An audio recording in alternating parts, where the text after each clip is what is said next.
Bismillah ar-Rahman ar-Rahim.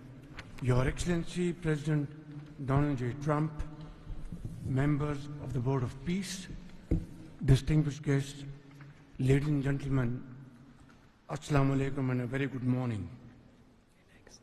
It's a great honor, Mr. President, to attend this inaugural Board of Peace meeting in this holy month of Ramadan, and may God reward you and make you successful in your efforts to bring lasting peace in Gaza.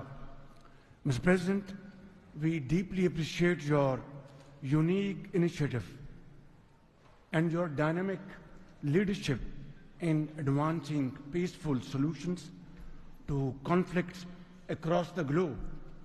Your bold diplomacy has surely brought calm to many international serious hotspots. Your timely and very effective intervention to achieve ceasefire between India and Pakistan potentially averted loss of tens of millions of people. You have truly proved to be a man of peace. And let me say, Mr. President, you are truly savior of South Asia. The people of Palestine have long endured illegal occupation and immense suffering. And to achieve long-lasting peace, it is very important that ceasefire violation must end to preserve lives and advance reconstruction efforts. The people of Palestine must exercise full control of their land and their future in line with UN Security Council resolutions.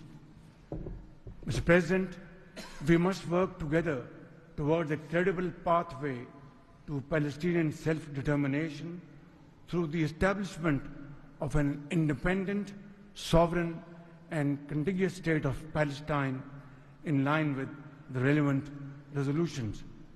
Mr. President, we hope that under your visionary and dynamic leadership, we will ensure a just and lasting resolution to the issue of Palestine. And today is a day which will mark a place in the annals of history that through your efforts, through your untiring support and great efforts, long-lasting peace in Gaza will be achieved, will be your legacy for all time to come. Thank you.